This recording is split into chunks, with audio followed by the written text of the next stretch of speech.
Hello dear students, welcome in ASC starter. Dear students, इस video में मैं आपको क्लास 10 का मिड टर्म का पेपर करवा रहा हूँ। ये लास्ट ईयर का है और इस बार भी पैटर्न सेम है, तो आपकी काफ़ी हेल्प करेगा ये।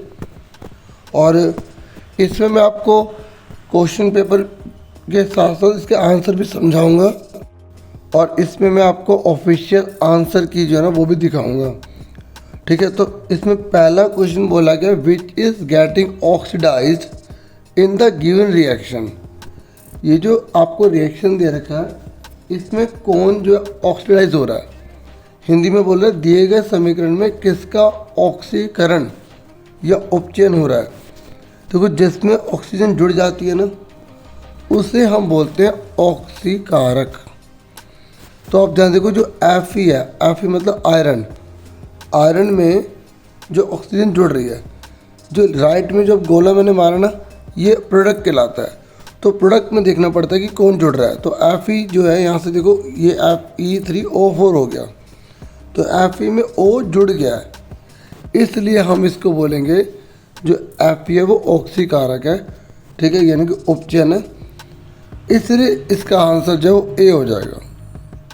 ठीक है, ऐसे अगर आपसे पूछता अपचयन के बारे में, तो अपचयन का मतलब जिससे ऑक्सीजन हट जाती है। ठीक है, जो अपचयन होता है ना, तो उसमें ऑक्सीजन जो है हट जाती है। तो आप ध्यान से देखो, जो H2O है ना, H2O पहले रिएक्टेंट देखना पड़ता है जो लेफ्ट में होता है। ठीक है, जो लेफ्ट में होता है उसे रिएक्टेंट कहते हैं। तो H2O जो है, आप ध्यान से देखो, उसमें जब हम प्रोडक्ट में देख रहे हैं, राइट में देख रहे हैं, तो O गायब हो रहा है, तो इसलिए H2 जो है ना वो एग्जाम्पल हो जाएगा हमारा अपचयन का। पर हमें इससे क्वेश्चन में पूछा गया था उपचयन के बारे में बताओ, तो मैं एक्स्ट्रा इसलिए बता रहा था ताकि आपको आइडिया हो सके कैसे, मतलब क्वेश्चन चेंज करते तो उसका आंसर भी चेंज हो जाता है। ठीक है, और हमें उसके आसपास की चीज़ें करनी पड़ती हैं।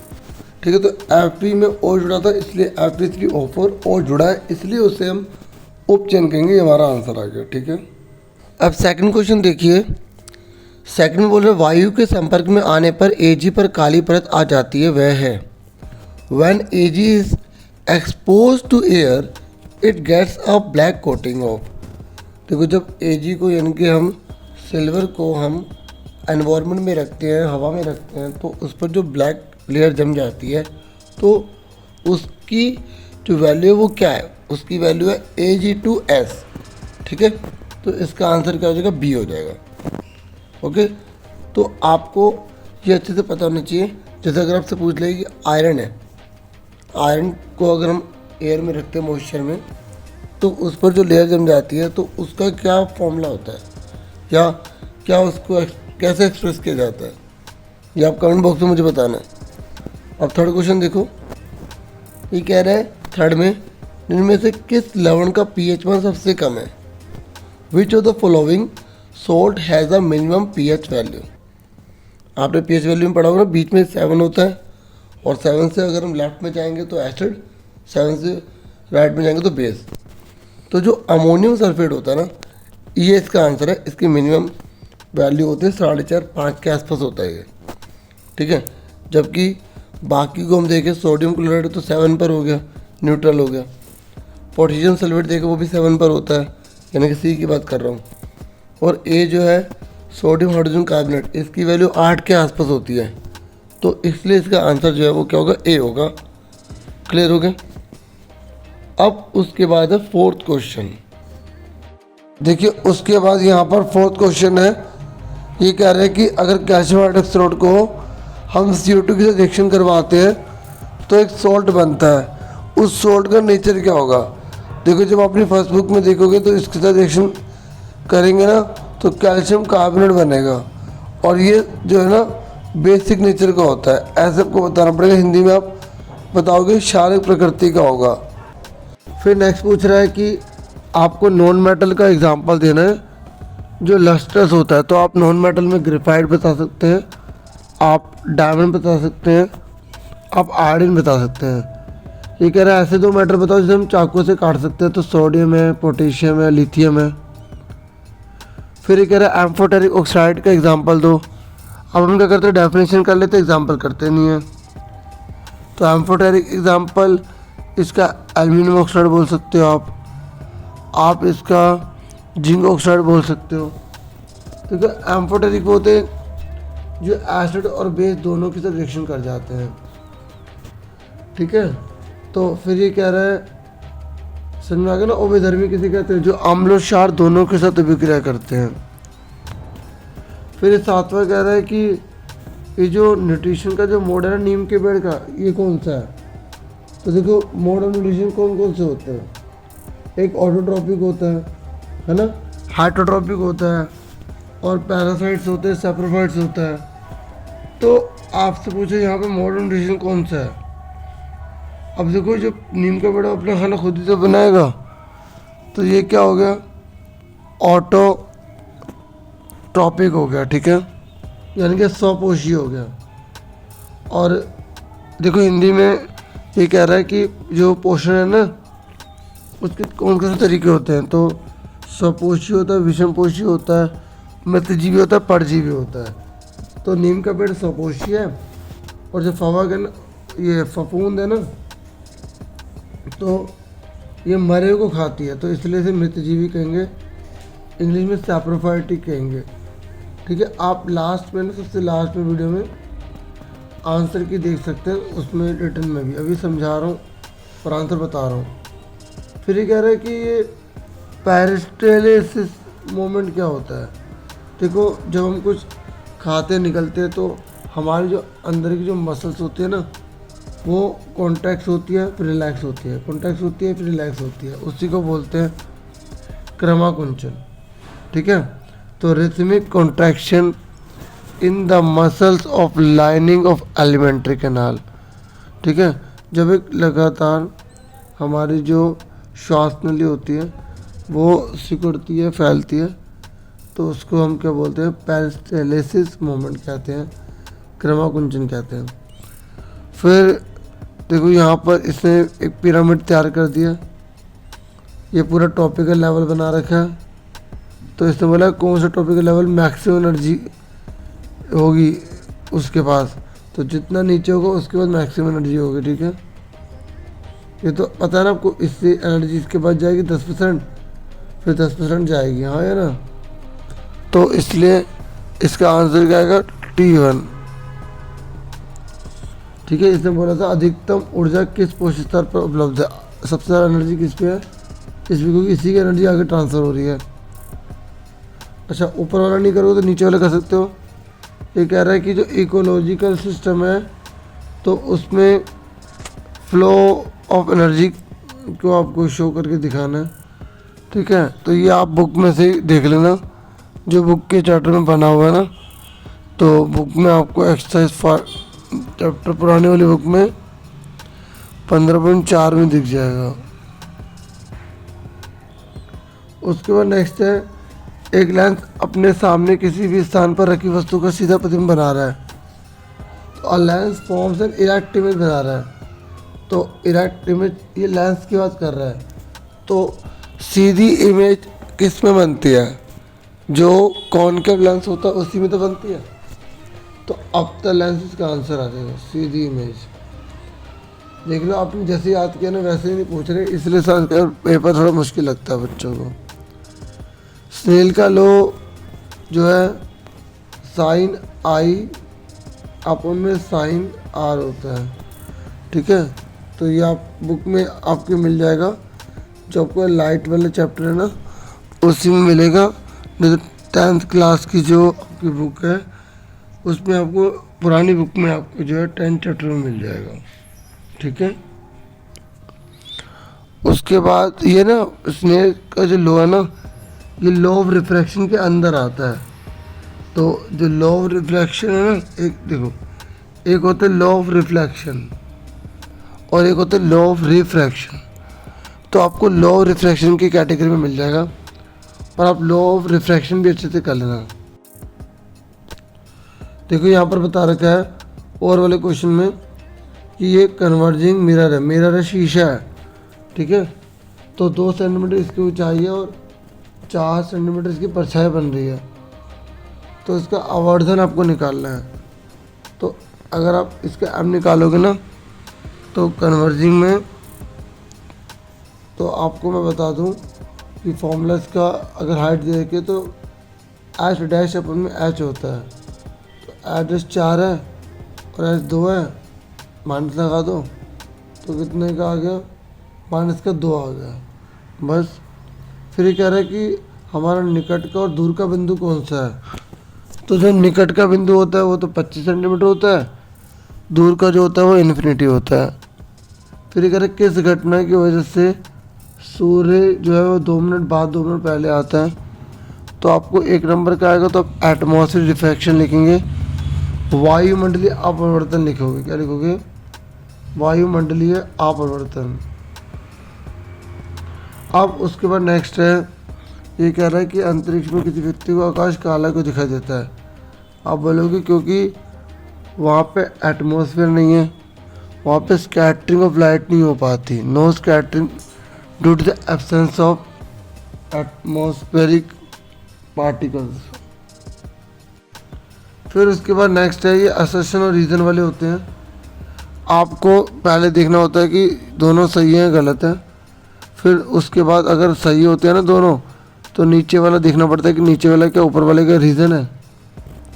जैसे मैं एक पढ़ देता हूँ, ये कह रहा है कि चिप्स मैन्युफैक्चरर है वो यूजुअली क्या करता है, flush bags of chip with gas such as nitrogen, nitrogen gas भर के रखता है और वो पूरा फुला होता है।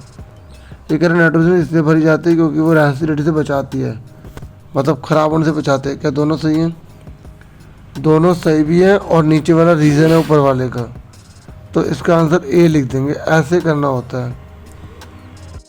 देखिए मैंने आपको थोड़े बहुत समझा दिए हैं, अब बाकी आप आराम से जो है खुद कर लें, मैं आपको आंसर के बीच में दिखा रहा हूँ।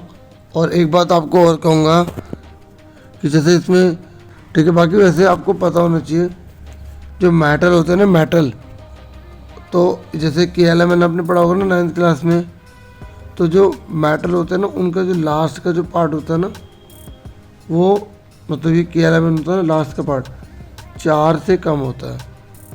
अगर 4 से ज़्यादा दे रखा होता है तो वो नॉन मेटल होता है। ठीक है, अब यहाँ पर तो पूरा भरा हुआ है, तो जो पूरे भरे होते हैं वो जो नोबल गैस होती है। ठीक है, तो ये आपका नॉन मेटल है और ये आपका मेटल है, इस तरीके से पूछा था। अब बाकी आप अपने आप को जज कर लो कि आपकी कितनी तैयारी है। ठीक है, आप इन क्वेश्चन को देख सकते हैं। ये जो आपने आयन वाला चैप्टर पढ़ा था ना 3rd, तो उसी का ना यहाँ पे थोड़ा सा घुमा के इसने पूछ लिया है। ठीक है, तो पता है पिछले साल के पेपर जरूर करने चाहिए ताकि अच्छे से ना पता लग सके क्या करना है क्या नहीं करना। अब ये आपका 2nd चैप्टर है ना, तो उसी को इसने थोड़ा सा घुमा के पूछा। जैसे बेकिंग पाउडर है, ये इसका पार्ट होता है, तो इसको कैसे वगैरह करेंगे, क्या बनेगा। अगर आपने सारे के सारे सॉल्ट पढ़े हुए हैं ना, उनको बनाते कैसे पढ़ रखे हैं। ठीक है, चैप्टर 2 के अंदर आपके हैं जैसे ब्लीचिंग पाउडर है, बेकिंग सोडा है, प्लास्टर ऑफ पेरिस है, तो आप इन क्वेश्चन का आंसर आराम से दे पाएंगे। ठीक है, और फिर ये आपका 10 चैप्टर से है जो आपका स्पेरिकल मिरर है, तो वो कह रहा है वो डिफरेंट टाइप ऑफ इमेजेस बनाता है जो ऑब्जेक्ट को अलग अलग लोकेशन पे रखते हैं।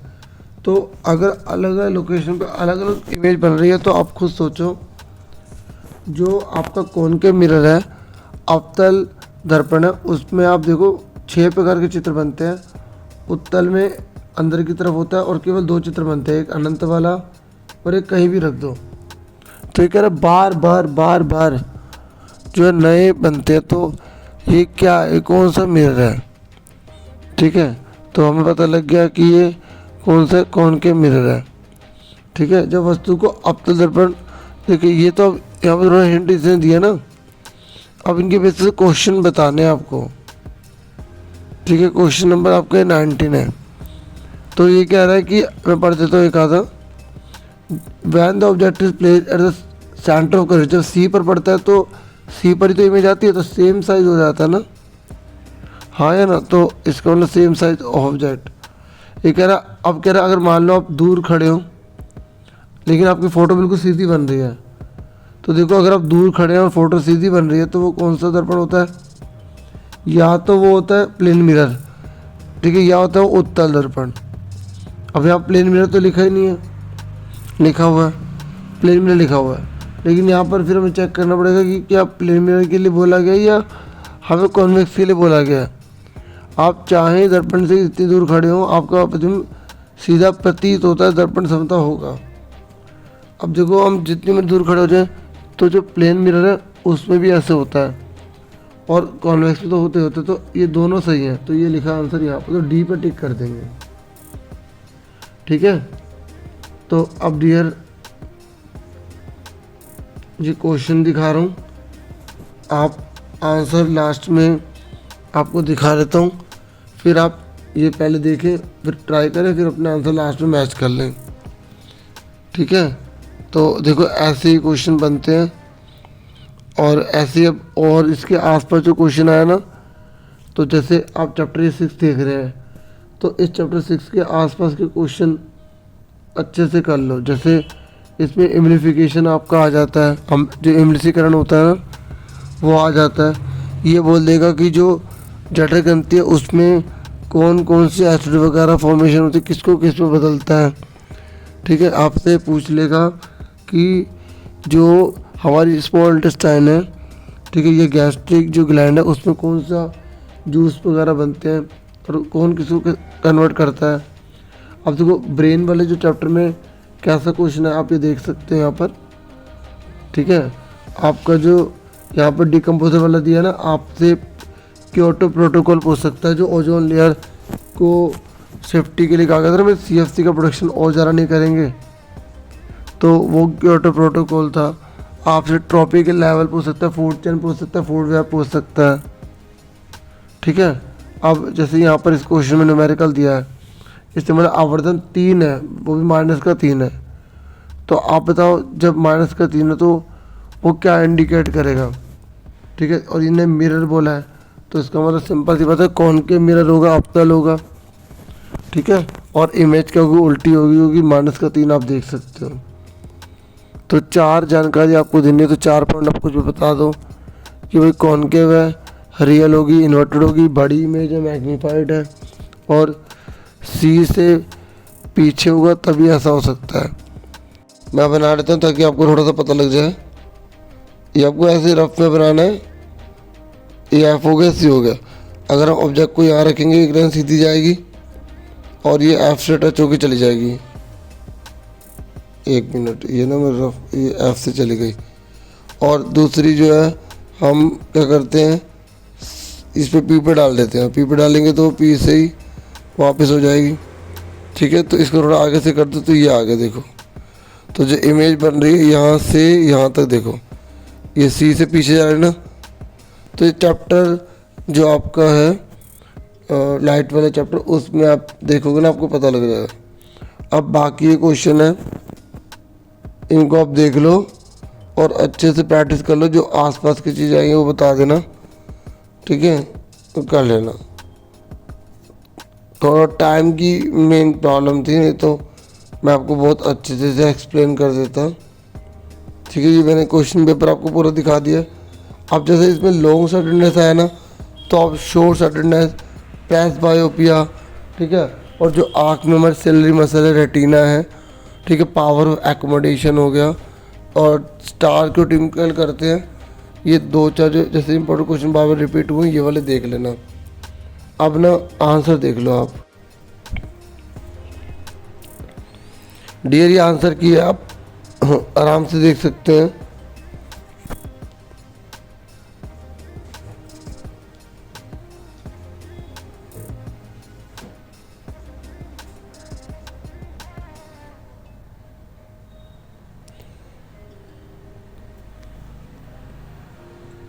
और सारे के सारे जो सोल्ट हैं उनकी फॉर्मेशन अच्छे से देख लेना।